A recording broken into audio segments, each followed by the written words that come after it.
The Chevy Silverado, particularly 2019, 2025 models, has faced significant issues with its 8-speed automatic transmissions, known as the 8L45 and 8L90.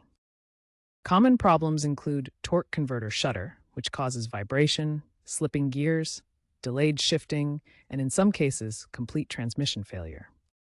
Root causes are often traced to poor manufacturing quality control, inadequate lubrication, and software bugs that affect transmission performance.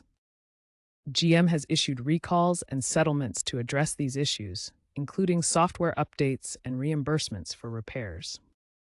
However, some owners of even newer models continue to report problems, sometimes as early as 30,000 miles. These transmissions, while designed for fuel efficiency, have proven less robust than competitors, especially under heavy towing or stop-and-go driving conditions. Repair solutions for Silverado transmission problems range from software recalibrations and fluid flushes to complete transmission replacements. Costs can range from a few $100s for minor fixes to over $8,000 for major rebuilds. GM recommends using Dexron 6 fluid and regular maintenance every 30,000 miles. Looking ahead, GM is integrating improved 9-speed transmissions in some models and exploring AI-driven diagnostics to predict failures. While these efforts aim to reduce issues and repair costs, lingering trust issues may persist.